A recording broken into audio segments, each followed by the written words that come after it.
Please subscribe and hit the like button. Well, Kirk, can you hear me? Yes, sir. Okay, well, I was disconnected. I've got my phone at the ready if I have to connect again, but just as we were about to go live, Blog Talk Radio said goodbye to me. Well, hello, everyone. Happy Shabbat. It is it's an amazing experience trying to do Blog Talk Radio with their inept technology, but we'll do the best we can, and if I'm cut off, please just send me a message from the chat room, and I will do my best to reconnect by cell phone. Been an interesting week in France, and even before the France thing erupted, I watched a movie this week. Long day, and just at the end of the day, I said I'm going to watch a movie, and it was called The Promise. If you have, I think it's Netflix. If you have Netflix, I would encourage you to watch it. Don't watch it if you have a queasy stomach, however. It is a story that is set in 17-ish Turkey, and it is about the Armenians, and it's a beautifully acted, beautifully written, beautifully filmed, beautifully costumed piece about the Armenian genocide, told from the perspective of 5 or 6 people who endured it. And in watching it, you get to see just how perverted, just how demonic, just how lifeless the religion of Islam is. And for the Turks to have treated the Armenians like this, calling them a cancer in their midst, and robbed them and butchered them, men, women, and children, they were in many ways worse than were the Nazis in World War II. It is a must-see. We've had 2, well now I guess it's 4 French citizens killed. We had a teacher killed who was teaching a class and was talking. It was on political freedoms and the right to free speech, and he wanted to show the cartoons of the Charlie Hebdo cartoons that depicted Muhammad and depicted him accurately as a terrorist. And of course, Muslims went berserk and they went into those offices and beheaded and butchered people. That somehow in the Islamic mindset, telling the truth about their religion is such a heinous crime that their God wants them to go and kill people. Free speech is obviously something that Islam cannot tolerate. The religion is so perverted that free speech is deadly to it. So they kill to protect their religion. And now, barely 2 weeks later, a Muslim goes into a church. He beheads an elderly woman. I mean, what kind of animal goes into a church and beheads an elderly woman and kills 2 others? And when Marcion says, we're just not going to stand for this. This is despicable. He doesn't even call it Islamic terrorism, but he says, free speech is important, and you're acting in a belligerent and inappropriate way, and we're just not going to stand for it. So Muslims, rather than thinking, boy, we really screwed up there in France, and we're not going to be welcome at any place in Europe, our behavior is inexplicable and disgusting. No, they're rioting around the world. And Pakistan and Malaysia and in India and, of course, in the Pakistani territories, screaming out as to how inappropriate France has become. boycotting France for saying that free speech trumps terrorism. I mean, you look at the pictures out of the fake Castilian territory. First of all, fake Castilian women have got to be the ugliest women in the history of humankind. It is astounding that they could have population growth with women that ugly. But I guess they're all wearing tents, so maybe nobody knows. And they're screaming and holding up banners, not condemning the terrorists who killed 4 people, cold blood, for no reason, but instead condemning Marcion in France. That they're holding riots around the world where they're burning and stabbing Marcion effigies. And they even had the Malaysian prime minister said that it's appropriate to kill millions of French people for what they've done. It's the most uncivilized, immoral, deadliest, most disgusting religion in the history of humankind. And you know, it's a tough contest. I mean, you're going up against Roman Catholicism, which is about as despicable as anything man has ever conceived. And yet, Islam trumps it. It's never been a religion as disgusting, as deadly, as destructive as Islam. And it is acting up right now in an unbelievable way. We're going to return to Yahowah, where we left off a week ago. We were in Yahowah 4. I'm going to read Yahowah 1, 2, and 3, just so that we're back in sync with where we were, never wanting to jump into something in the middle of it. The reason that we turn to Yahowah 51 is because it is the very thing that makes Eden relevant. Now, Eden should be relevant. Adam's creation, Adam's nature, Adam's relationship with Yahweh, the conception of Towrah, the relationship between Adam and Towrah, the reason for Towrah, how Hasatan came into the garden and corrupted Yahweh's testimony, and the consequence of that is essential reading if you want to understand God's purpose and nature, all by itself. But what Yahowah does is it makes it exceedingly important to us. Because in year 6000 by October 7th in 2033, the earth is going to be transformed into the Garden of Eden. And those that survive the time of Jacob's trouble or have harvested before that time are going to live on earth in a perfect paradise. No religion, no politics, no militaries, no departments of justice, no protests, no riots, no Muslims, no Christians, no Hindus, no caste system. Paradise indeed. And so beyond all of the presentation of this is who man is, this is man's relationship to God, this is man's relationship to one another, this is man's relationship to the universe and to life within it.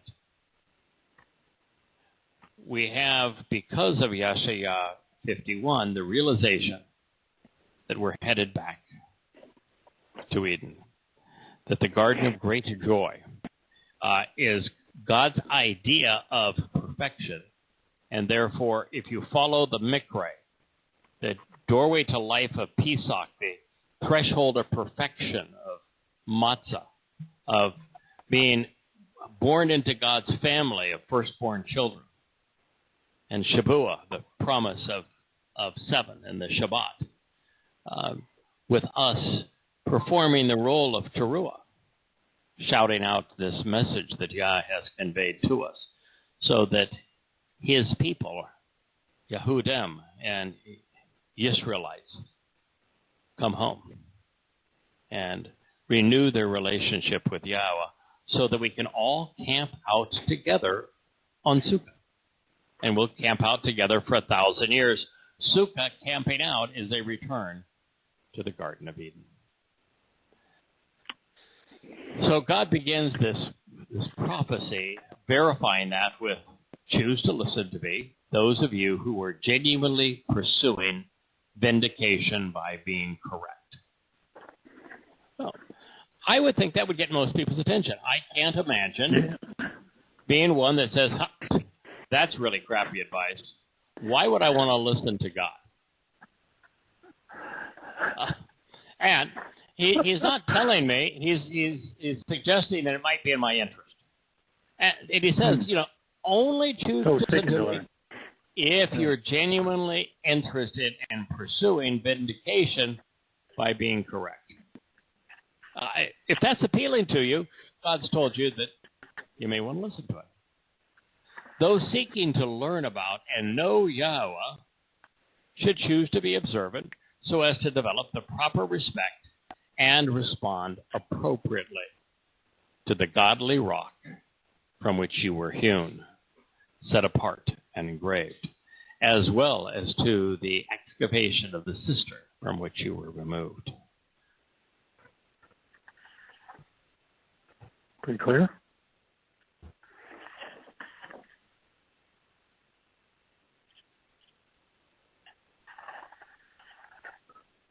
Well, I think Craig just dropped. Oh, gosh. I'll let him know. Okay.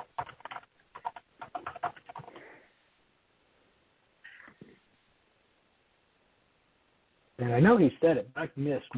Where are we at in Isaiah? We're at 51:1 is what he's reading. Oh, boy. So here we go. We're connected again. But who knows for how long.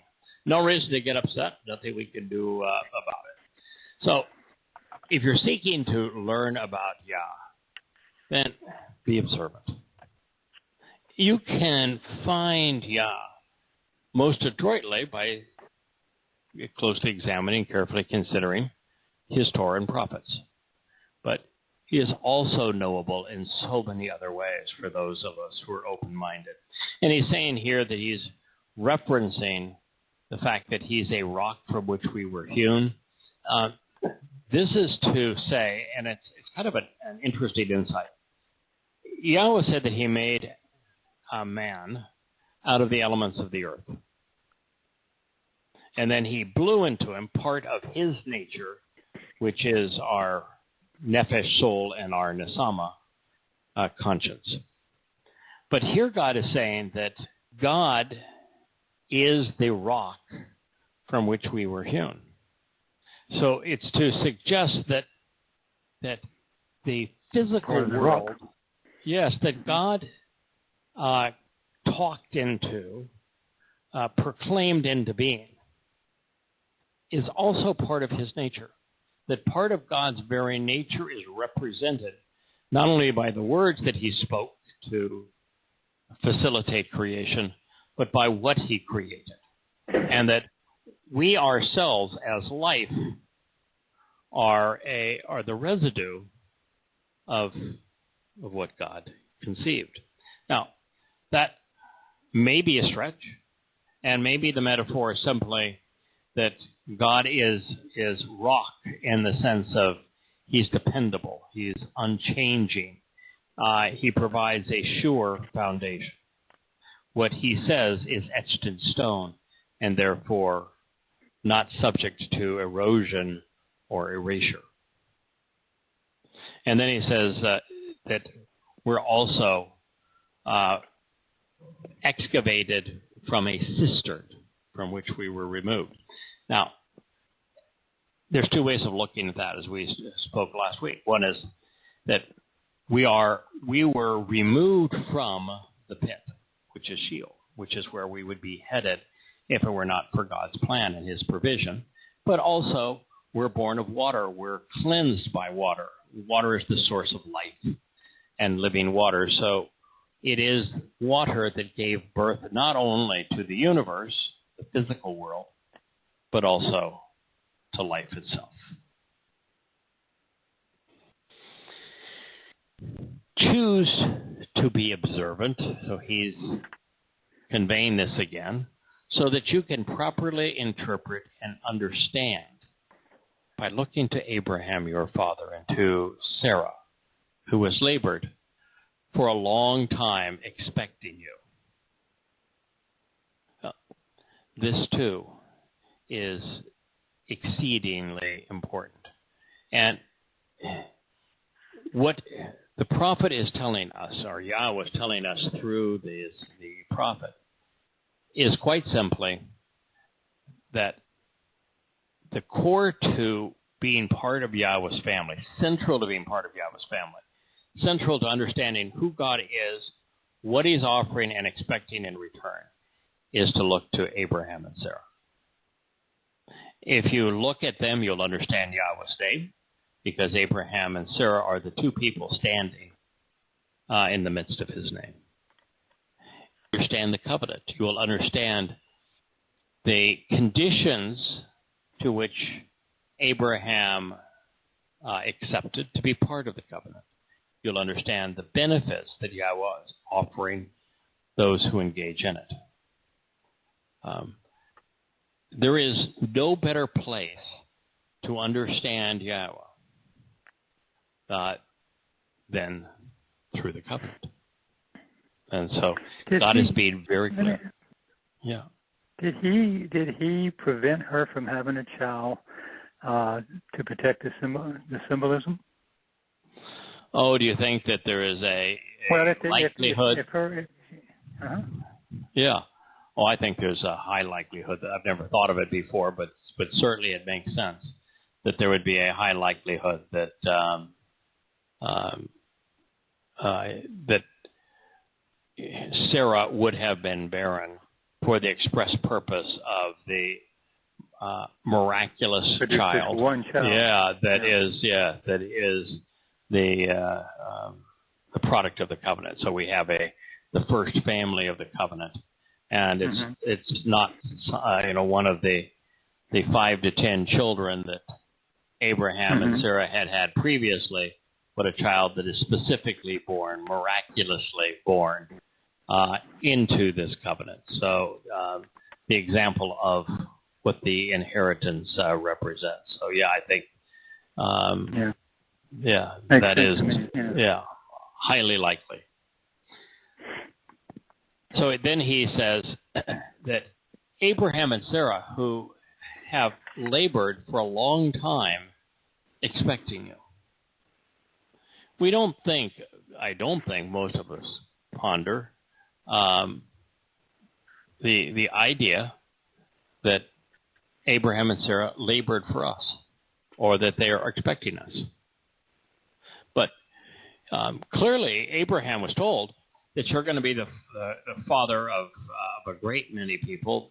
Through you, the world's going to be blessed.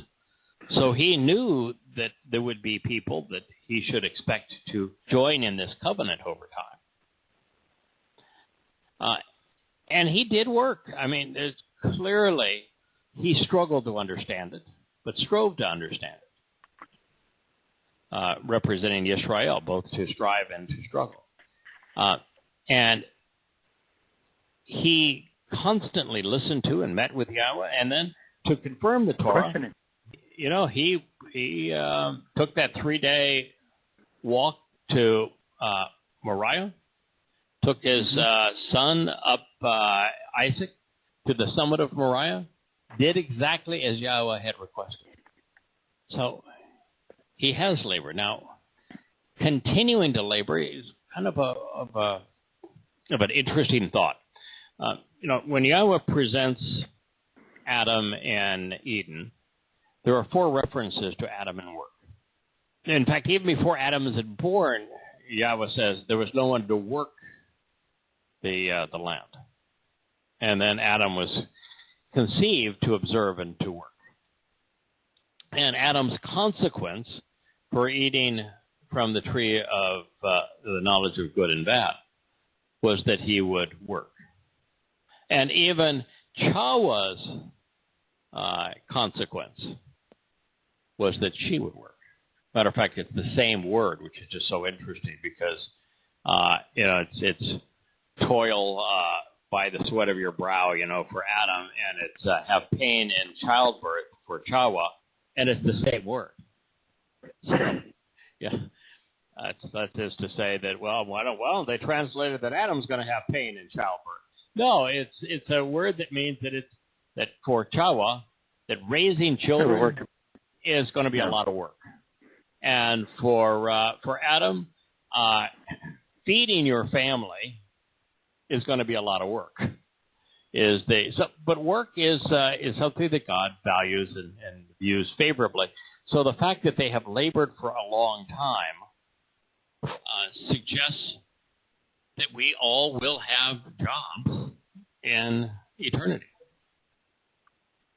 Cool. That eternity is not going to be boring because we'll have purpose, and that it is to Adam or Abraham's great delight that he's able to continue to contribute to our spiritual birth, and that he is expecting us based upon what he has done. For indeed, he was just one when I invited him to meet with me so that I could kneel down to lift him up and bless him. The key here is Kara. Yahweh invited Abraham to meet with him. Abraham didn't go out searching for God. In fact, he was running away from gods, the gods of Ur and Babylon and Sumer. He wasn't searching for God. God met with him. God invited him into the covenant. And it's true for the majority of us.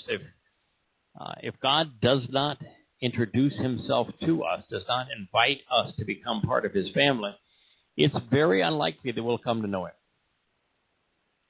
So there was just one individual, the whole world over, that God felt comfortable meeting with. And it's just amazing that no one bothers to think as to why Abram was the one guy in all of the world that Yahweh invited to meet with him. And what was unique about Abram? Well, he walked away. He had just left the cradle of human civilization. Yeah. It was in Ur that the first laws were established, that the first religions thrived, that politics was rife, that they invented most of modern mathematics. The 60-base counting system, which is how we measure time. It's how we form directions. It's a 360-degree compass. It's how we demark locations on Earth. It's all the 60-base counting system. And so much of Earth, it was the most advanced civilization in the world. And yet he walked away from it. Mm-hmm. He was heading up river. He was all the way at Haran when God met with him. That's going away from civilization. And so the reason that God chose this one man is because this one man met the prerequisite for being part of the covenant. He was walking away from Babel. He was walking away from his country, from human society. For indeed, he was just one when I invited him to meet with me so that I could kneel down to lift him up and bless him. Such a profound thought. Mm-hmm. It is the antithesis of all religions, where in Islam, you prostrate yourself and moon God multiple times a day. And rabbinic Judaism, you're bobbing your head with these constant prayers. repetitive prayers. And in Christianity, the cathedrals come with kneeling benches that everyone kneels as they enter, bows. And it's just so absurd that a God would create a being to bow down to him. What would be the purpose of that? I mean, it's like us creating a low life form and being entertained when that low life form bows down, diminishes itself, tells us, "Oh, aren't we great? You are the great one." It's just so demeaning. What that says about the religious God.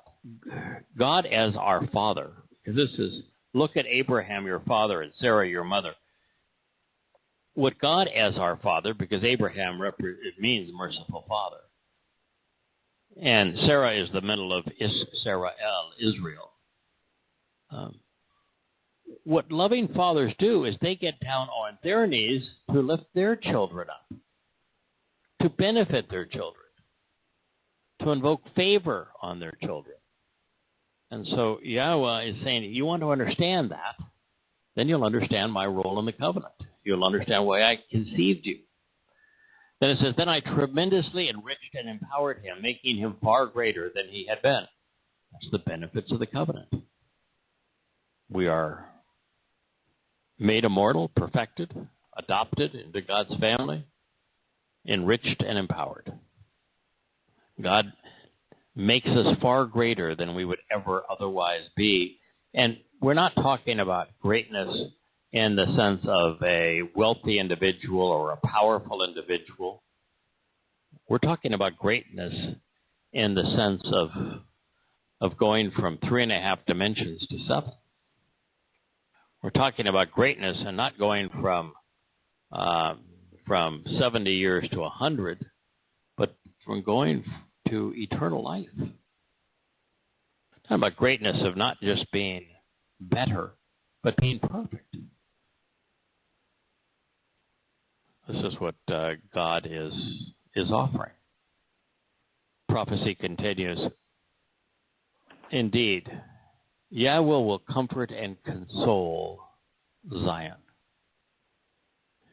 He will be demonstrating compassion for all of her destroyed and depopulated places, and even her lifeless places where the word is questioned, Midbar. He will cause to be like Eden, great pleasure and joy. Well, that's why we turn to Yeshaya 51, is that God is saying that two things that are essential for us to know. That he is not capricious. He did not switch teams. He is not a free agent. He didn't sign with the team offering him the most money. He chose Yisrael. They are the descendants of Abraham and Sarah to Yishak and Jacob, who was renamed Yisrael. He is going to comfort and console Yisrael. Zion is synonymous with Yisrael. It is synonymous with Yahudah, which means Jew. He is going to comfort and console Zion.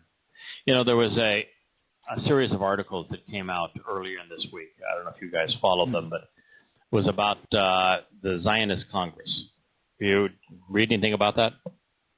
No, sir. Mm-hmm. All right. The Zionist Congress is the model for modern Israel. The Zionist Congress actually is the reason that Israel became a democracy, and the government of Israel was formulated by the Zionist Congress. It's a unique organization, probably the only state in the world that has such an organization, where Jews from all over the world are given the opportunity to be voted into the Congress. And it exists for the purpose of supporting the nation of Israel and Jewish ethnicity worldwide. And it advances Jewish causes. And it is a little over a third of its members, almost 38%, I think, are appointed based upon elections in Israel. So, Likud would have whatever percentage they have. The Shahs would have whatever percentage they have. And then about 30% come from America, where they're voted in, because, America, it's 42% of the world's Jewish population lives in Israel. 41% lives in America, with the remaining 17 and 19% living around the world. And so there's about 20% that are voted in around the world. So it's an international organization of Jews elected to support Jewish causes. And the thing that's been interesting about it, it was one organization where it didn't matter if you were Orthodox, Reformed, you were halak, Shahs, fundamentalist, ultra-Orthodox, or just totally secular. All Jews work side by side for the betterment of the Jewish people. Well, that's no longer acceptable to the conservatives. Rabbis are demanding absolute control over Jews. And now to be a Jew and not be rabbinic is to be demeaned and to be ostracized by the rabbinics, by those practicing Orthodox Judaism. And so there was this new party called the Holy Land Party in America that came in third in terms of votes, and you put that next to Likud, and the seats are already held by the Shahs, the fundamentalist Jews, and Israel. And they had a slight majority, about a 51% majority. And rather than allocate positions equally for secular and Reformed and Orthodox Jews, they took all the positions for themselves and didn't allow a Reformed or secular Jew to have any position of authority, and destroyed the entire purpose of the Congress. In fact, wanted to eliminate the Congress because the rabbinical types want total control. And it was actually Netanyahu, even though he's elected only because of his the support he gets from the ultra-Orthodox religious parties in Israel. He was the one that said, no, we're just not going to do that. We're not going to destroy the Zionist Council, our Congress. But the reason I tell the story is that this mention of Zion and God's going to comfort Zion, when you read the debate between the fundamentalists, the Orthodox, and the Reformed, the Orthodox claim that they have a divine right because of the Torah. And, of course, the Torah is stunningly anti-religious. Absolutely. And the Torah says that Jews have been rendered deaf and dumb, blind, incapable of understanding the prophets, and that's a condition that's going to exist until, well, about now. And that you read the first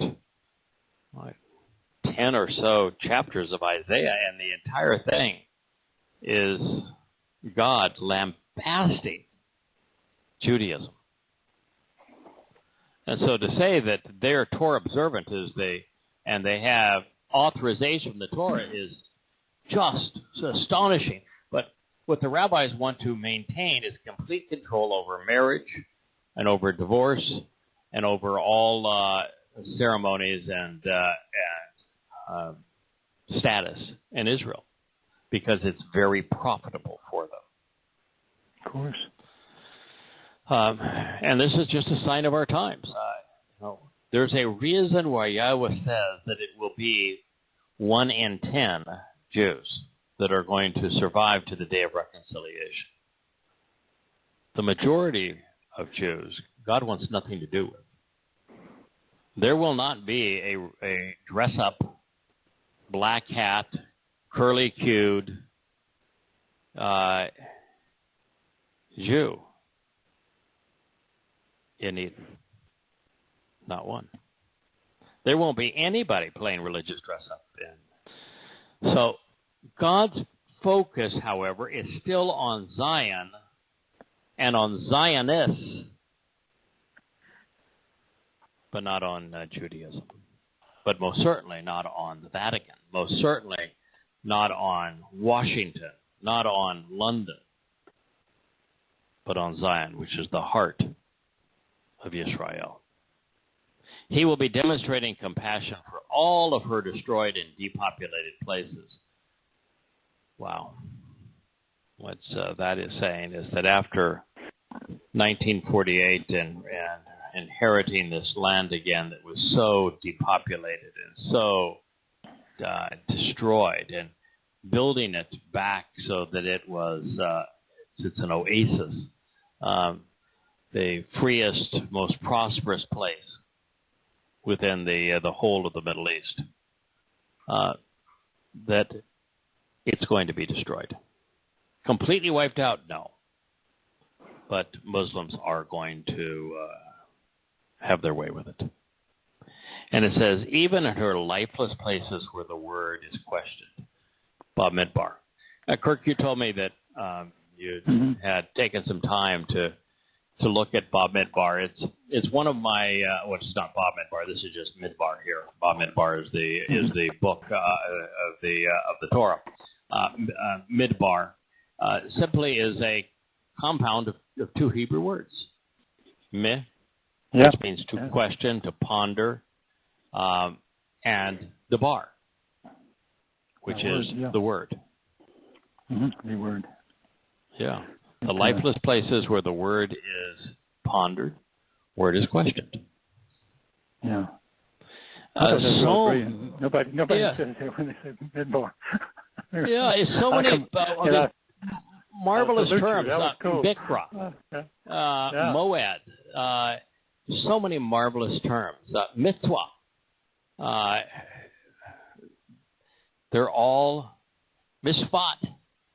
They're all based on the Hebrew interrogative, asking us to question aspects of good decision making, to ponder the nature of the word, to question what it means to be invited, to ponder the implications of the meetings. That's what it means. Well, you know what's interesting, Kirk, and I think we also have JB here with us, is that you could do as I have done, which is to search rabbinical lore. And rabbis write about everything. I mean, if you wanted to know how many leaves it took to make the outfit that Chawah wore, and they still call her Eve, in Eden, there is probably 5,000 articles that rabbis have written over the age on the nature of that leaf.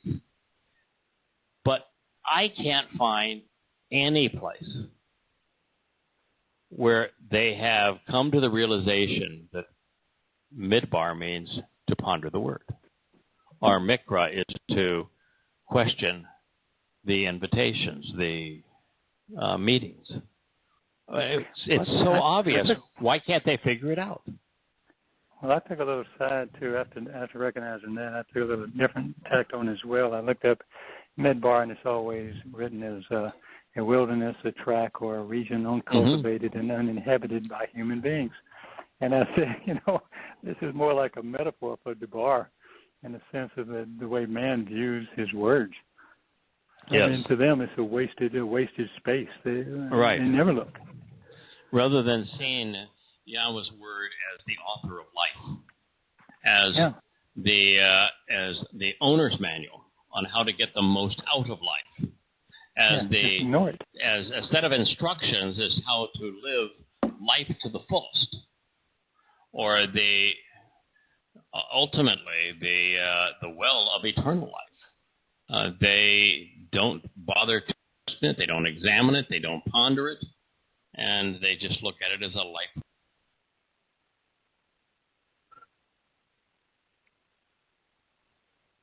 Well, looks like we lost Craig again.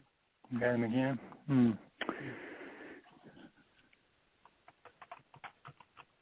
Well, at least it's not too frequent. No, that's pretty good. We got him back twice. So let's hope. See if he can get back in.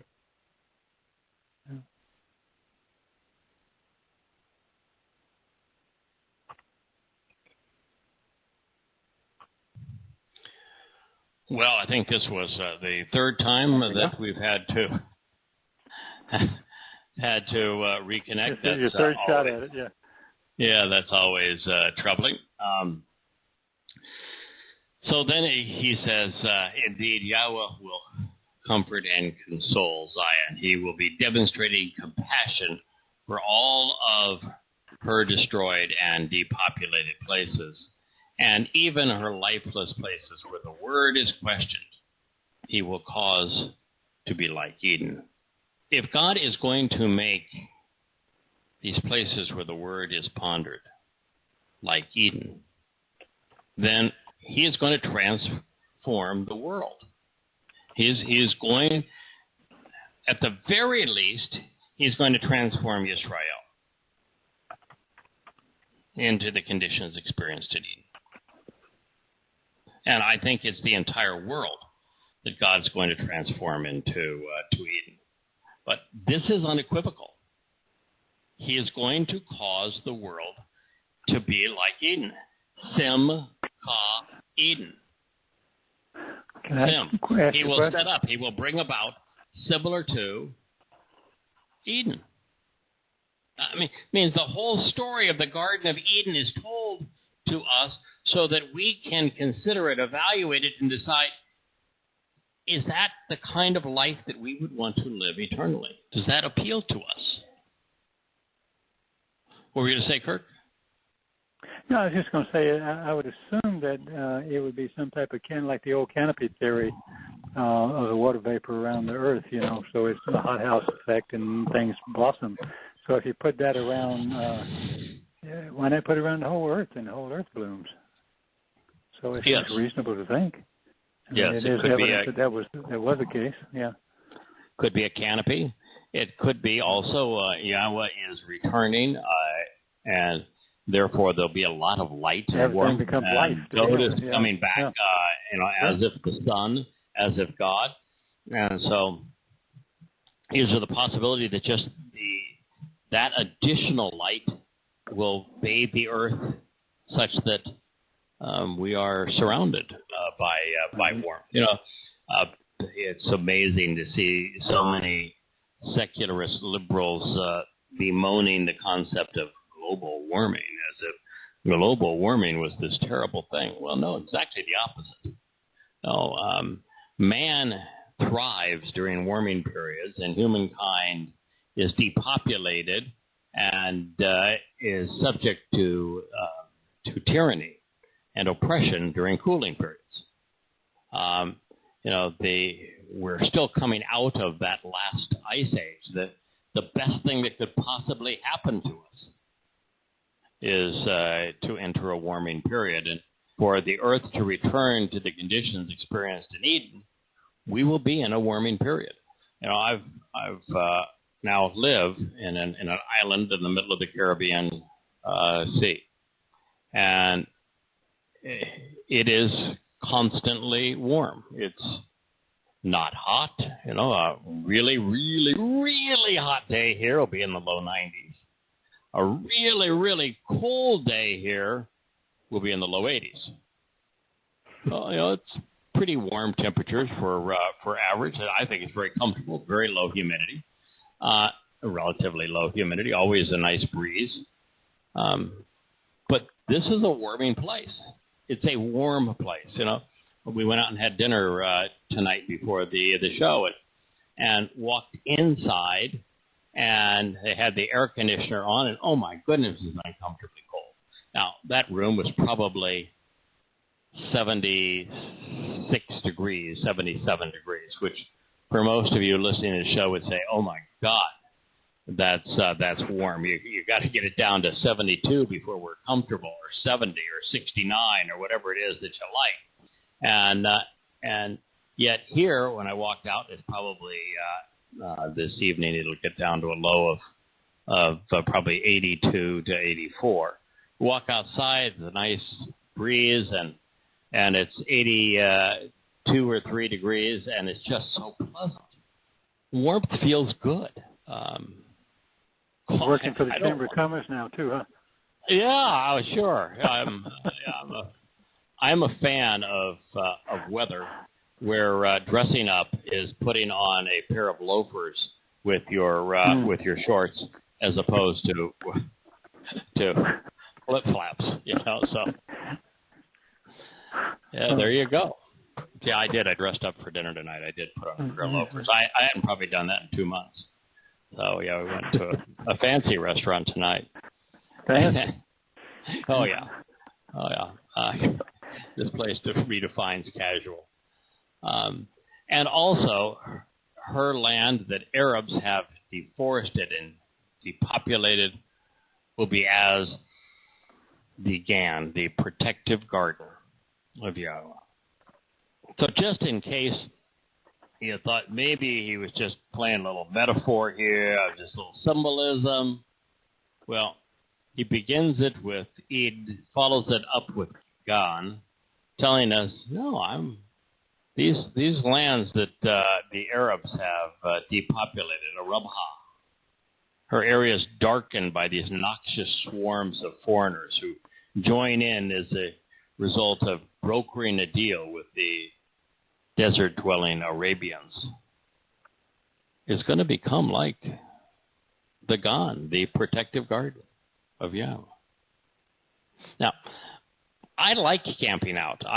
Sukkah suits me. The idea of camping out with God and His universe, I find very appealing. When Yahweh created all the animals by Adam to witness how He would interact with them, I could be right there. I'd have a ball. Up to the point where He introduced the mosquito, and it's, are you nuts? But what in the world were you thinking? Oh, wow. What? Yeah. What an image. Nixnay. Why? Yeah. He says, overwhelming happiness, Sason, and joy, Simcha, will be found and experienced in her. Songs of thanksgiving and the sound of singing with the accompaniment of musical instruments. And as we spoke a week ago, Dode is going to be the key lyricist. The concerts of which are all free, sitting around a campfire, great food, great company, great music, with scenery beyond compare. Overwhelming happiness. Well, that does mean that there will be no mosquitoes. Will be found and experienced. Songs of thanksgiving. Or ants. Or ants. No fire ants, no mosquitoes, and most certainly no CMs. No flies. No flies. Yeah, no, none of those. Sorrow and mourning for the dead shall disappear. No death. Isn't that amazing? Yes, that is amazing. We're going to be celebrating life. Life.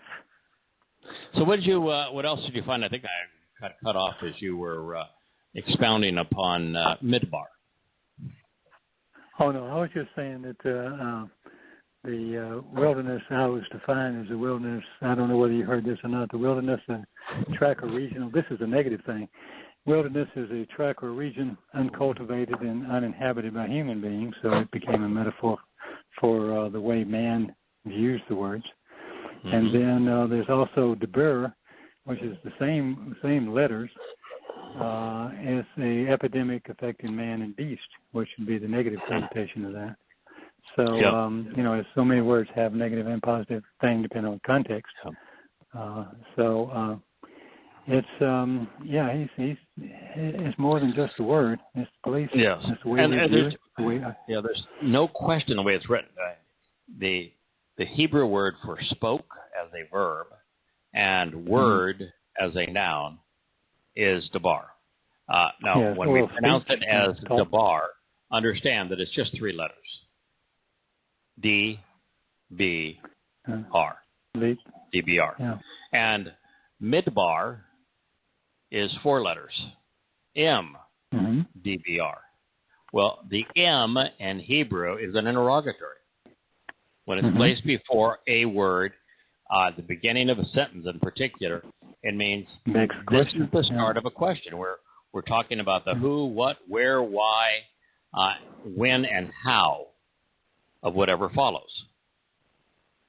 So it's to ponder the who, Yahweh, and Abraham, Sarah, Dod. What, the covenant. Why, to form a family. How, through the 7 Moed Mikre of the Word of God. Well, look how he wrote it, too. The reason he wrote it is you've got, of course, Mim is the helping, the set-apart spirit, if you like, too. And but it also is a delete, which is the doorway of Passover, Pesach, Matzah. And through the next one is the home, the family home, for the observant one, the Rosh. Right. Resh, whichever you prefer. Yep. So, and I would also like what do you need? to quell a myth. We are, in the world of Islam, for example, the 5th surah, which was the last surah revealed by the disgusting Muhammad, it ends by saying that should a Muslim question their religion, they will stop being a Muslim. And the same surah says if a Muslim recants their religion and stops being a Muslim, they must be killed. Yeah. So to question is to die in Islam. In Christianity, someone who questions the faith is a heretic. Yes. For a very long period of time, they were tortured and killed, ostracized from the society. Someone who questions authority is considered dangerous in society. So to question is a pejorative from the perspective of politics and religion, and it's particularly anathema in the military, where you don't have the opportunity ever. You're never granted the freedom to question an order. So what I wanted to set straight is that from God's perspective, to question is a very good thing. We don't find answers unless we question. You have to question before you learn. I spend most of my day translating, commentating, and writing commentary on those translations. Well, every word is a question to be answered. Every sentence is a question to be unraveled. Every statement, once it's translated and amplified, is a question to provide insights when properly understood. You want to question the nuances of every word. Question the tenses, question the conjugation, question the stems and the relationships, and the volitional moods. Question how they influence what's being said. To question means that you have an open mind, that you're interested in the answers, that you're pursuing the answers.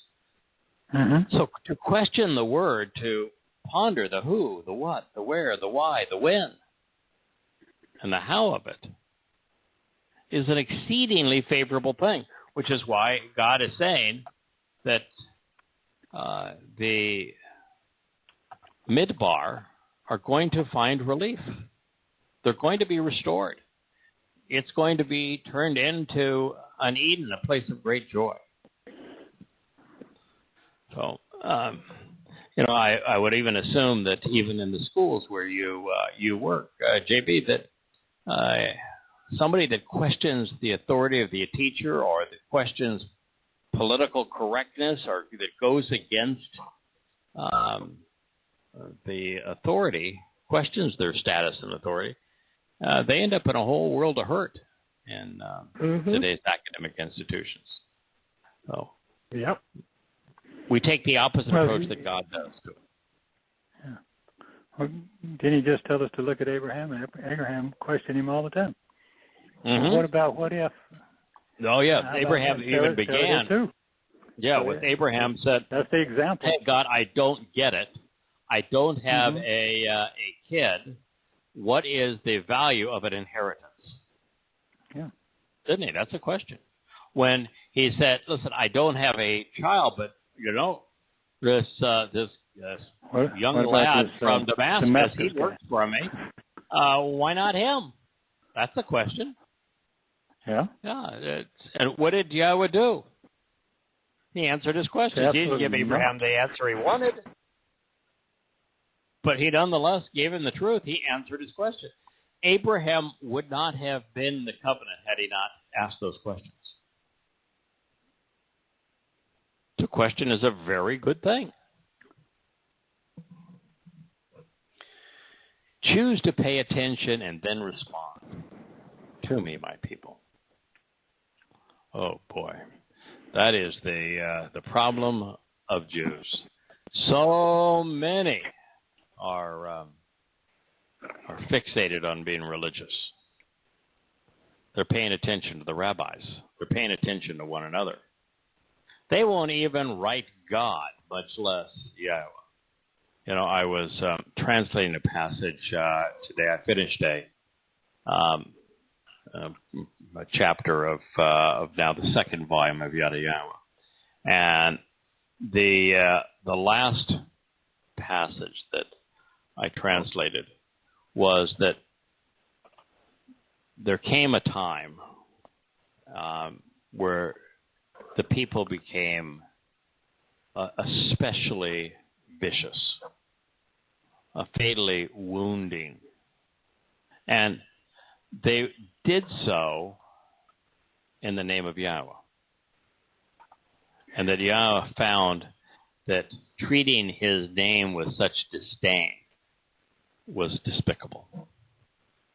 And it's one of the reasons that Yahweh made it so that most Jews, until quite recently, would not be able to understand the prophets.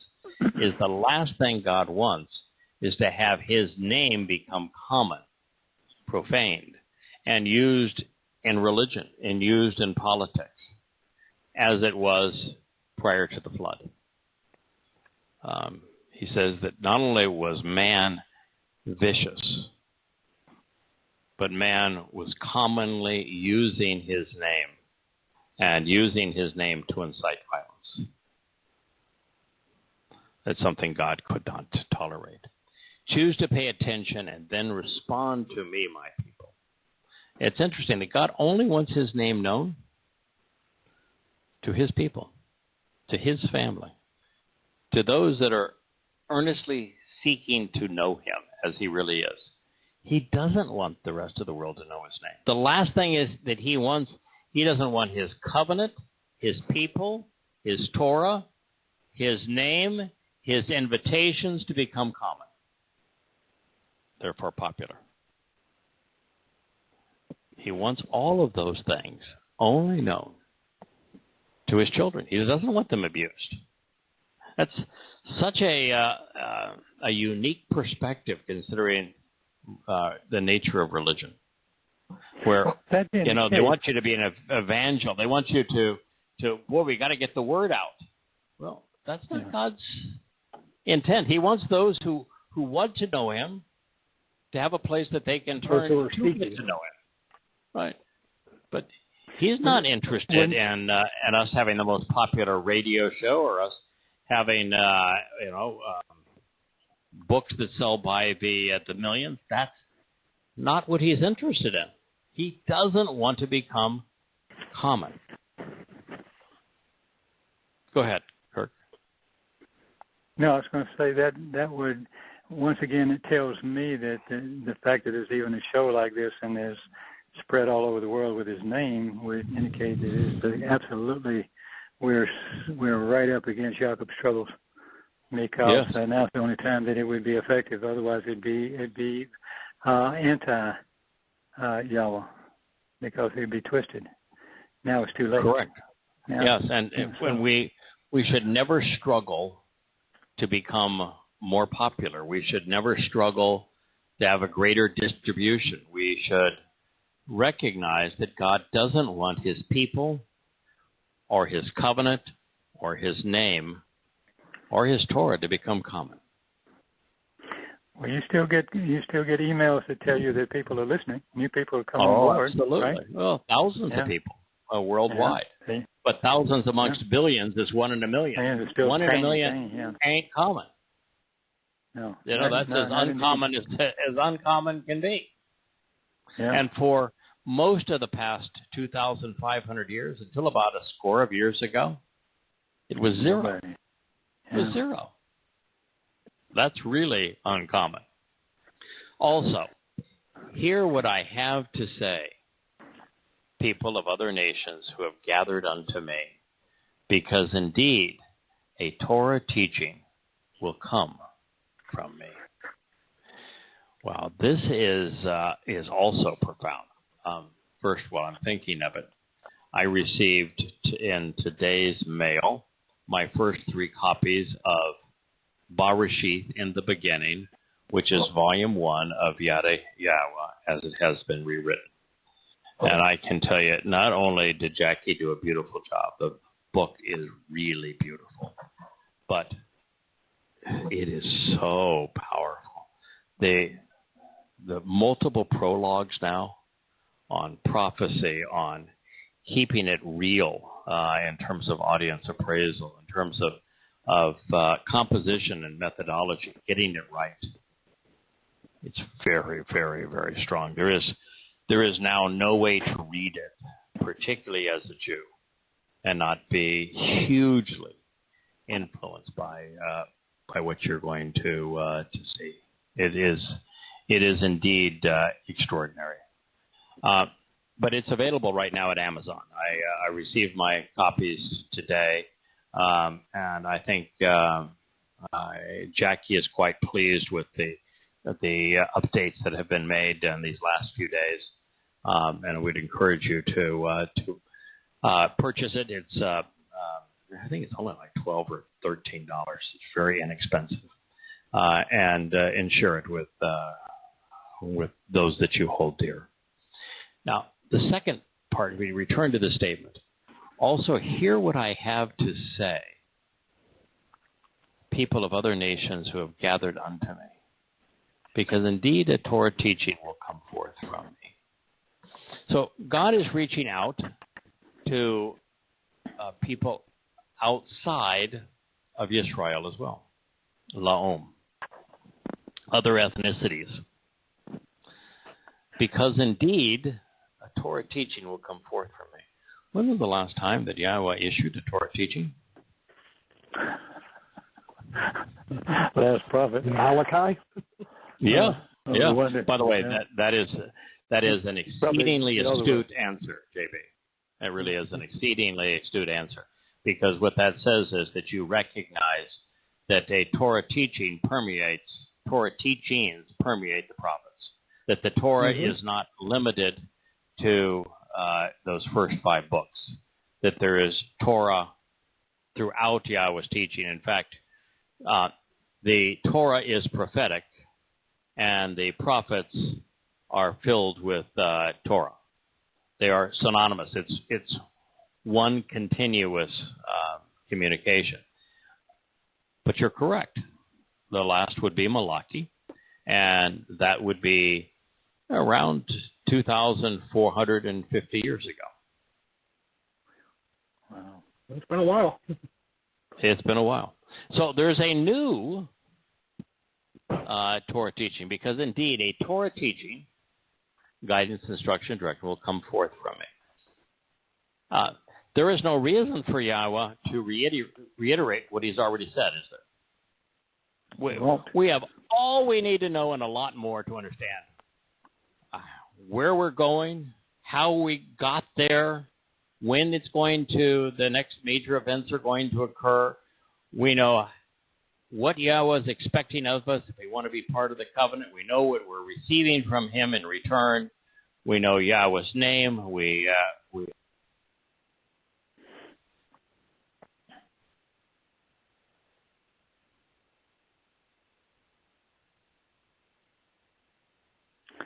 Oh, no. Well, he's still on the switchboard, but I can't hear him. Yeah. Oh, and he's gone. Let him know.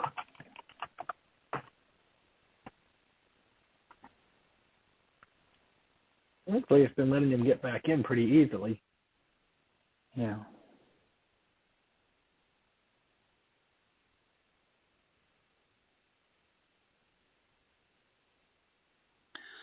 Boy, the internet is definitely controlled by those who would view themselves as superior to God, as the enlightened, as the liberal, as those who see all things pertaining to God to be beneath them. And you just wonder if sometimes that it's made difficult on purpose, or sometimes I also wonder too if that I've said this a lot of times, but God does not intend to make the life of a covenant member easy. He never says, I'm just going to make your life like you're floating on a cloud eating bonbons all day. No. That's not what he's about. He values work. He wants us to put out the effort and find out that no matter how much time you invest, you receive it all back a millionfold, a billionfold, infinitely in return. That our work is rewarded, and it's not designed to be effortless.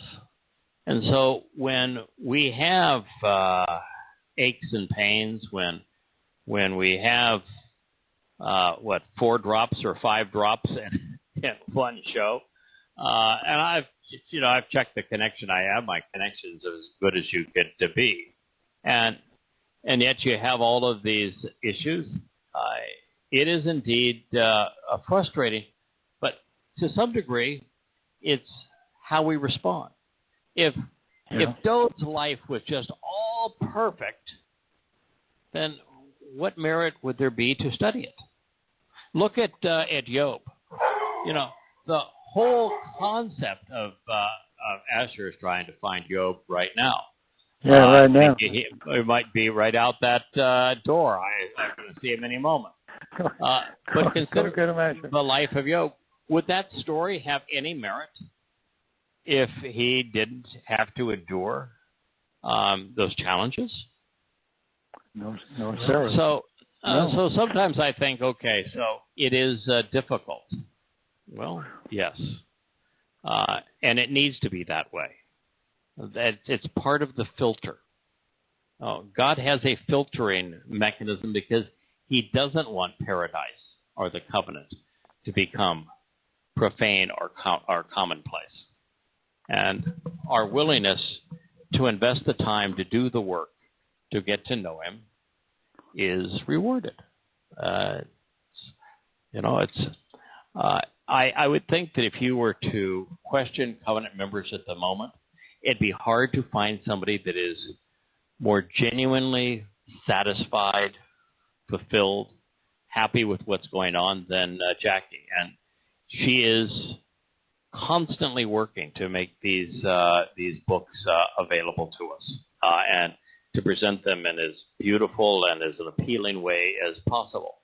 It's a lot of work, but the rewards are the best in the universe. So, long story short, we're not going to fret over the fact that sharing this message is difficult. Okay, so for God to say that a Torah teaching will come forth from me, he is not going to violate his own edict of don't add to it, don't take away from it. No. Okay? So it's not going to be like he's going to say, okay, here is the existing Torah, and now I'm going to add a sixth book. That's not what he's saying at all. Yeah, who needs another He's prophet? saying that He's saying that a Torah teaching will come forth from me. We always have this tendency to write Torah with a capital T, as if it's the title of a book. Well, that's really not the way the word is used. It's not ha-Torah, the Torah. It's a Torah. As a Torah, it is what the word means, a teaching, an instruction, guidance, directions. So what God is going to offer is, and he says it really clearly in the parallel presentation in Yirmiyah, which is that he is going to renew his relationship with Yisrael and with Yehudah, and in so doing, he is going to write his Torah, teaching guidance, inside of his covenant children. That's what he's saying here. There's going to come forth teaching. And boy, are we going to need it. Can you imagine going from being a physical being with all of our limitations of being a physical being, like we can't get off of this rock that we call the earth to go any further than the moon. That's a pretty lifeless place. There's a whole universe out there to explore. And there's a micro-universe. We're really in the middle of creation because as vast as the universe is and expanding outward, 3 billion light years across, the universe is equally small, receding inward from where we stand, going from molecules to atoms to their subcomponent parts of protons, electrons, and neutrons. And then beneath them, quarks and leptons. Mm-hmm. Mm-hmm. And even the quarks and leptons come in many colors and varieties. The only reason we don't know that is more fundamental than a quark and a lepton is because we just don't have the instrumentation to perceive it. But we're going to go into the interworkings of things and be able to explore inside as well as we do outside. But imagine doing that and not having some really good teaching on how you make this transformation from material being to spiritual, energy-based being, or you get to be an energy-based being and you're off traveling to a galaxy far, far away, and you want to get back for Passover. You want to get back for one of these camp-out sing-alongs. And to sing, by the way, you have to have a physical body. To eat, you have to have a physical body. To camp out with God on earth, you got to have a physical body. So You got to be able to re-engineer the Einstein E equals mc squared to get back to matter. I suspect we're going to need some instructions. Now, I'm a guy. I'm not good with reading manuals and instructions, but we're really going to need them. You know, there are some places they talk about. There's a place where they have a planet that's made out of crystallized carbon. It's going to be a diamond. Wouldn't it be fun to see a planet that looks like a diamond? Wouldn't it be spectacular to go out to see some other solar system where there's life everywhere? Oh, what a marvelous opportunity to go explore and to share it. And I even think we'll be able to experiment and test ideas and the like. And doing that's going to require some instructions. So God's saying, don't worry about it. I got you covered. I'm going to provide a Torah teaching. I think I mentioned a week ago that one of the people we've gotten to know here on the island said, boy, why wouldn't it be wonderful if God were to give us a revelation for our day? Okay. Let's hang in there. Yes. Follow me. Yes. Oh, my goodness. Wouldn't I love to have be faster, smarter, and have more time and be able to write another, now I can see Jackie cringing as I say this, but another, rather than 30 more books, another 100 books about everything that God had to say about today. But you could write 100 books on just what God has to say about today. So he's not shy of words about today. What he doesn't tell us a lot about tomorrow is eternity, tomorrow. I mean, he tells us where we're going in the next 7 years, 10 years, even what the next 1,000 years will be like to some extent. But beyond that, he doesn't say a lot. He says we're going to be enriched. We're going to be empowered. We're going to be enlightened. We're going to be perfected. We're going to be immortal. We're going to be spiritual beings. Well, that says a lot. That he's seven-dimensional. We're going to be a seven-dimensional being. We're still going to sing songs. We're still going to enjoy camping out together all the way through eternity. But he doesn't tell us a lot. And there are two reasons for it. One is, can't understand. Can you imagine trying to explain to us what life is like in 4 dimensions, much less 5, 6, and 7? Can you imagine God trying to explain, here's the inner workings of the quark?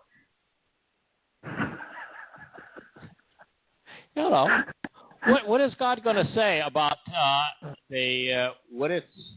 how to actually read the DNA and manipulate it to conceive life on another planet? How is he going to travel distances of 90 billion light years? We're going to need some instructions. Even us, especially us guys that don't like instructions, I'm going to relish instructions. And that's what God's saying. I'm going to give you instructions. I'm not going to add to the Torah. I'm simply going to provide you with the directions that you're going to need. He's confirming what he said in Yirmiyah 31. And I will instantly, energetically, and emphatically establish my means to exercise good judgment and resolve disputes, approaching as light for the family. Well, if you want God to speak out about today and what's going to happen in the next 13 years, that's it. God is going to instantly, energetically, and emphatically establish a means to exercise good judgment and resolve disputes, approaching as light for the family. What is the purpose of teaching? Because as you learn, you're able to exercise good judgment. You cannot exercise good judgment if you don't know the facts. You have to consider the facts. You have to be well informed. You have to view things from the proper perspective. You need to understand the connections to make good decisions. God's going to give us the instruction, the teaching, the guidance that we need, and enable us to exercise good judgment. Mishpat. Another one of those combination words. My is a interrogatory, the question, the who, the what, the where, the why, the when, and the how of Shaphat. What is Shaphat? Making good decisions. Yeah, making good decisions. Exercising good judgment. Why is it so complicated for people? I mean, if you look up Mishpat in your lexicon and you only have one of them, what you're going to read is that it's a commandment? Right? Well, I've got judgment here. Yeah. Mishpat. It's to exercise good judgment, especially on the means to resolve disputes. It is a combination of to ponder the who, what, where, why, when, and how of Shaphat, making good decisions, of being discriminating, of being discerning, of comprehending. And that's why we need guidance and teaching. And then he says, approach it as light for the family. Global warming, that'll be just fine. Enlightenment, more than enough. All the benefits of light, where time exists, all time exists, where it is indestructible and immortal, perfect, brilliant. Doing it for whom? Everyone? Nope. God will always remain uncommon. For the family, for the 1 in a million. Isn't that beautiful? I mean, that's just 4 statements in Yeshaya 51. And we only went there for one reason, to confirm one of the most insightful concepts available to us today. And again, this is something that, well, Jewish intellectuals, Jewish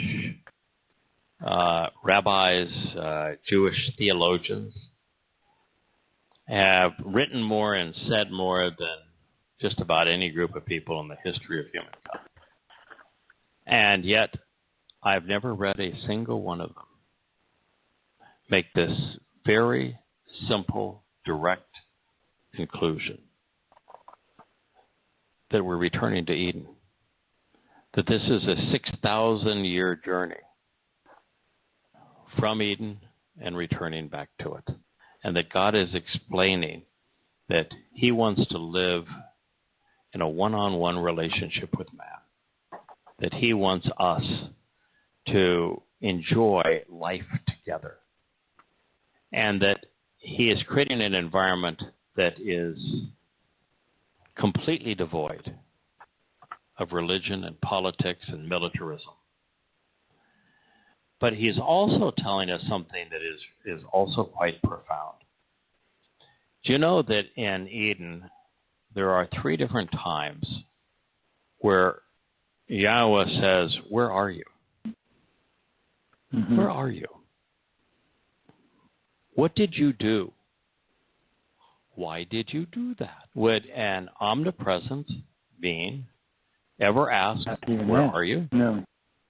Would an omniscient being ever ask, what did you do? No, of course not. Right. What that says is that God's idea of a quality relationship is, I'm not going to smother you. We all need time apart. I'm an extrovert, but I want to tell you, I need downtime too. Listen, I've had a great relationship with Yahweh. Not because of me, because of him. He's just tremendously enjoyable, enlightening, and stimulating, and fun to be around. But I'm not around Yahweh 24/7. I have distractions, other things that I do. Life goes on. And you look at Adam. Adam and Yahweh were not together all the time. If Yahweh was together with Adam all the time, he would smother him. Just overwhelm him. It'd be too much. And so this is kind of the neat part of this whole thing is you have direct access to. You can sit right there on the lap of the creator of the universe and soak in all of that knowledge and then go away on your own and explore and learn and have some fun. Play around. Test what you've learned. And then come back and do it all over again. It's even as enthralled as Adam was with Towrah. They weren't together all the time. How else would Hasatan have been able to corner Towrah apart from Adam? And so it's the nature of a good relationship. And Yahweh clearly is not omnipresent, which would make him common. He'd be so common as he would be in the rock, in the flower, in the air. And he's not omniscient because if he knew everything, what would be the purpose of developing a relationship? What would be the purpose of life? Why would we even be here if he knew everything? Who would ever have a family if he knew how all it was going to turn out before it happened? And so God is none of those things because he understands the nature of a positive, mutually beneficial relationship. Returning to Bereshit, now that we have proven that we're returning to Eden, Yahweh says, Yahweh, who is Almighty God, enabled life to sprout up and grow from the ground. All kinds of trees were delightful, desirable, and pleasing in their visual appearance, and beneficial and good food to eat. We're about to go from the broadcast portion of the show to the recorded portion, and the way things have gone tonight, probably to be cut off.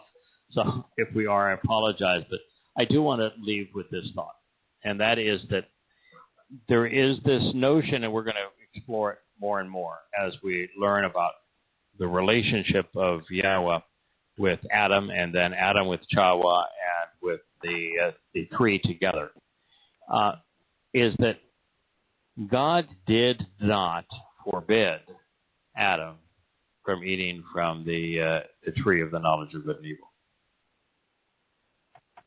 He wasn't giving him an order. It wasn't a commandment.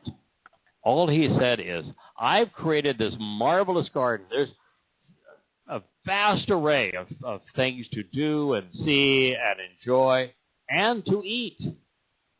Yahweh Almighty enable life to sprout up and grow, and all kinds of delightful and desirable and pleasing things, both in their visual appearance and in their beneficial nature, were good to eat as food.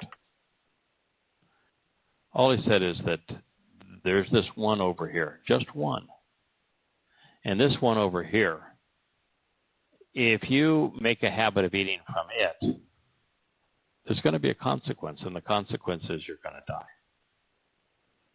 And that is so different than the forbidden fruit.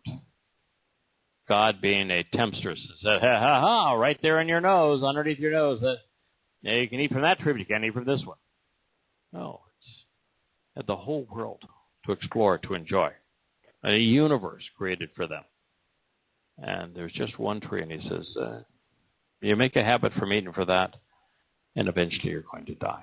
You're going to be corrupted by this struggle between good and bad. And it is, personally, I just think it is so fascinating. And the key word here is that the author of life, Shemach, enabled life to sprout up and grow, causing it to increase in its variety and stature. Life is something that Yahweh loves. He appreciates it. He treasures it. He nurtures it. It is why when he was speaking about the nature of man. Right after Seth was conceived, God said, "Oh, it got to be really nasty out there," and people were profaning His name and shouting it out to justify ruthless killings. Where does that concept come from? That you think that God, who created life, hates life? Yeah, I know. Because every religion has to have it.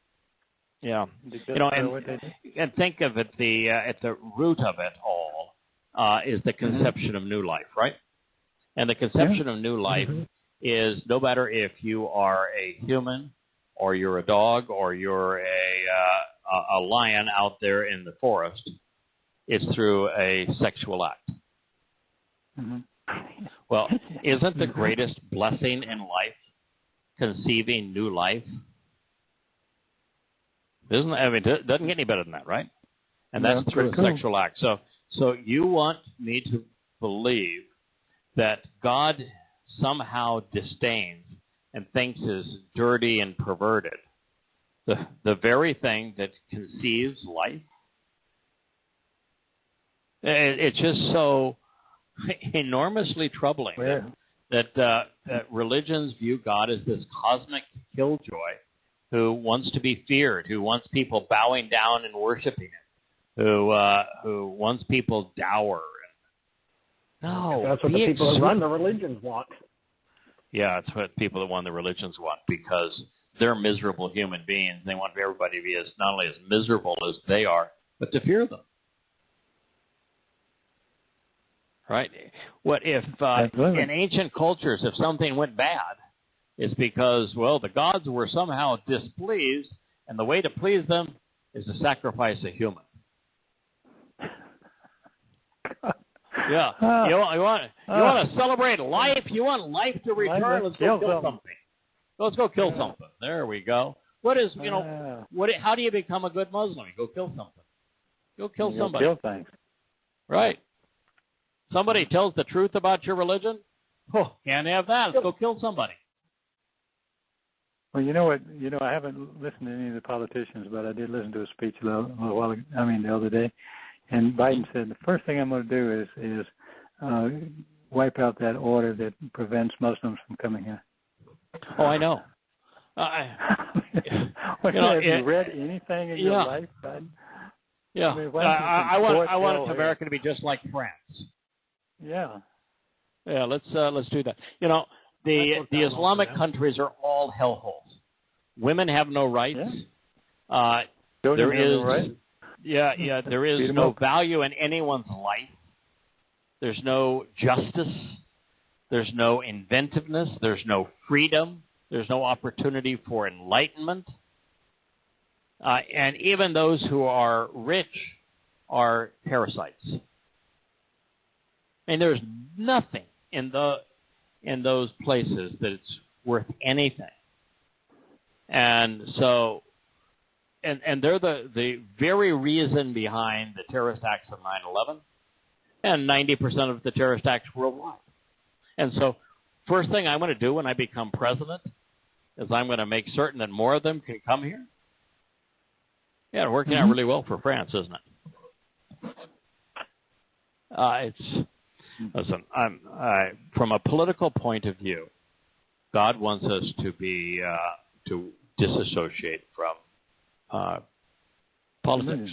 And so I am not going to, and I would encourage you to do the same, to not support a political party.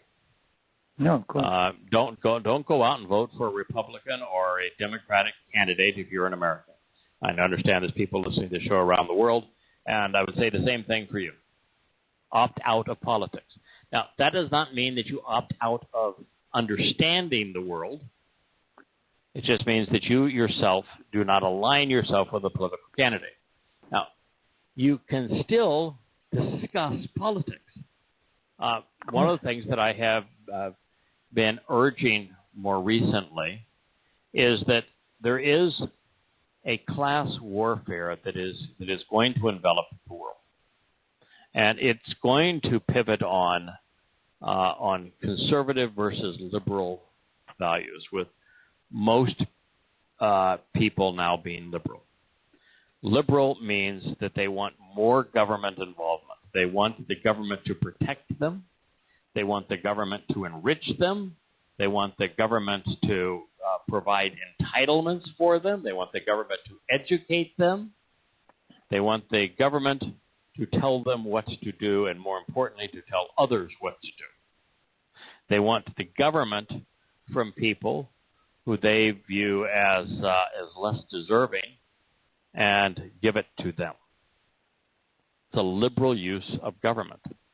A conservative wants less government. Now, I'm not going to pretend here that in America the Republican Party is conservative. One time they may have been, they no longer are. And unfortunately, those that would be more conservative as Republicans are deeply whacked out with Christianity. Mm-hmm. So you got to stay as far afield of political parties, but in this upcoming battle of ideas that's going to become class war, and it's very much like the Black Lives Matter protests today. It's exceedingly liberal versus very, very conservative.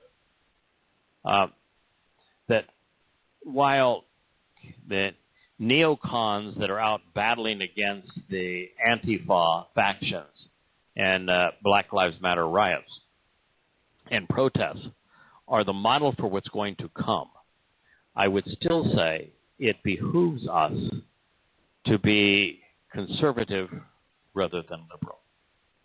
And I mean that in the sense of the very definition is to have less government intrusion, less government involvement.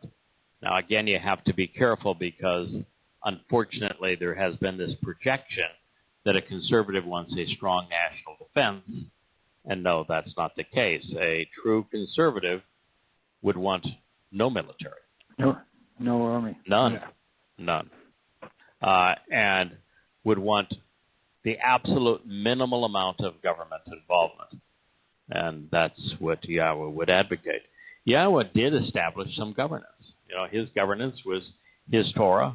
He had a team of people called Shabbat judges to resolve disputes on interpreting the Torah. He had a group of people called the Loi, who served as priests for the purpose of helping the people understand and benefit from his 7 annual invitations. He had the Yobel years where we did a reset, recognizing that all people are not born equal. People don't grow to be equal. Equality is not what God is looking for. That equality would be to make everything profane and common. God seeks the uncommon. And so we're not all equally gifted. We just aren't. We're not all equally dedicated. And we ought not be. If we were all the same, life would be boring. And so because we are not all the same, and it isn't fair that the great-grandchild of a very successful man or woman starts off life ridiculously rich when they've done nothing to earn it. That's not fair. God has the Yobel, where all slaves, and today's it would be workers who have been brought into a company. Everybody is free. And write your own contract at that point. Everybody is free. All debts are forgiven because loans have a means of controlling people. All debts are forgiven. And land, which is the ultimate possession to give people control, all of it's returned. It's a reset. Can you imagine how that affects South America? I like it. Yeah. I just love it because what it says is that a man or a woman who is willing to put in the effort, willing to work and to take the risks associated with pursuing new ideas, who is willing to be inventive and pursue those dreams, raise the capital, create the factories, develop the team to accomplish those goals, can not only enjoy the fruits of their labor and their family benefit from it, but their children, which is what we as parents want to achieve. We want our children to have a better life even than we had. And it would be so unfair to deprive that individual of being able to create a wonderful life for their children. But by the time you get to their grandchildren, you have to have a reset. Which at 50 years, you have enough time for your children to benefit and your grandchildren to benefit while they're still children. But then they're on their own. It's just such a marvelous plan. So God does have some governance. It's just a very conservative application of governments in an exceedingly free enterprise environment. And it's not heartless. Think about it with the Yobel, you wouldn't have things like the student debt crisis, where they're loaning people way more money than they could ever pay back. You're right. Because you wouldn't have it. 50 years. You wouldn't carry on debt for long periods of time. 2008. You wouldn't have a 1929 collapse of the economy, and what's going to happen again? You wouldn't have fiat currencies. And you wouldn't have food stamps or a welfare system because in God's model, no one would starve because you left the corners of your fields for those who were hungry to go and harvest the food and prepare it. You had a repository within every community of wood for fire and cooking and shelter and wool for clothing, but you still had to make it.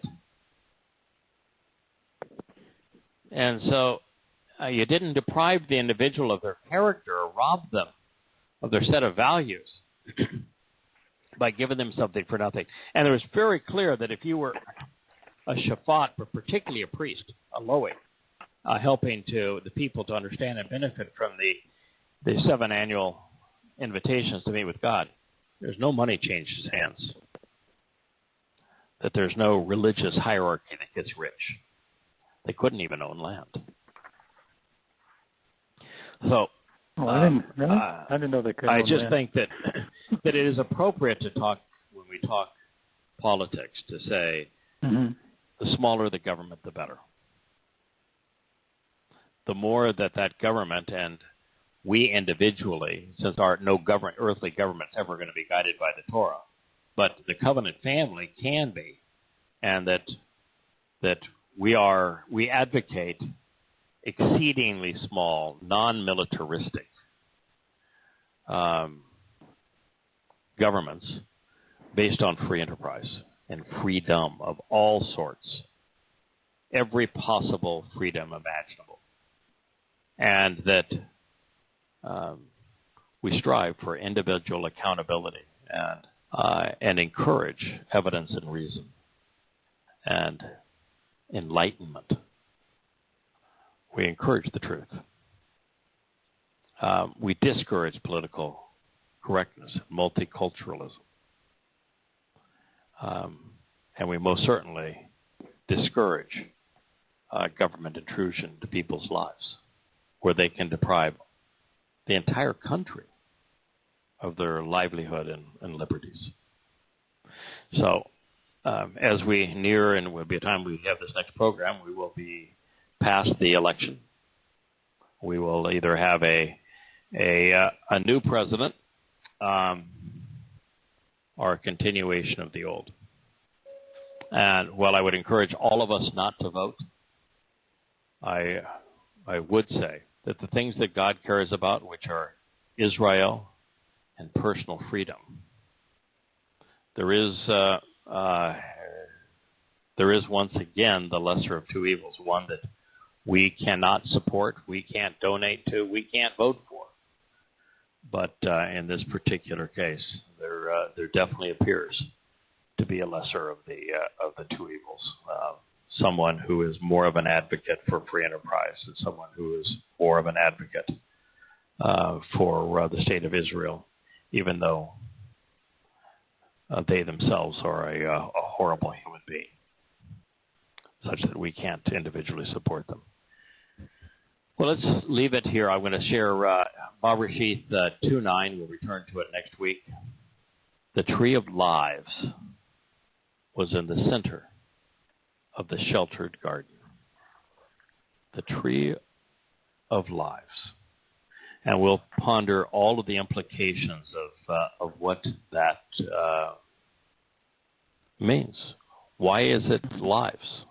Why was it in the center of the garden? Why did Yahweh want to preclude Adam and Chawah from eating of it immediately after they had consumed the fruit from the tree of the knowledge of good and evil? Oh, what happens if you're corrupted by evil, and you are eternal? Yeah, one place to go. It's only one place to go. It's Sheol, and we'll speak about that. So I look forward to being with you. It'll be an interesting week to see how the country responds to either a Trump re-election, which I think will spur considerable violence, or a Trump defeat, which could well usher in a time of anarchy. It's going to be bad either way. But we know that we are in a time where the world is devolving, and over the next 7 years, it's going to gradually get worse, and then in years 7 through 10 from now, it's going to fall off the cliff as we enter the time of Jacob's troubles. So thank you very much. Happy Shabbat to one and all. Sorry for the issues with Blog Talk Radio, but fortunately we were able to reconnect. Not as bad as other times. At least we were able to finish. Yeah, we were able to finish. That was pretty cool. That's pretty cool. Thank you, JB. Cool. And may Yah bless one and all. Good night, everyone. Shalom, y'all. Good night, JB. Good night.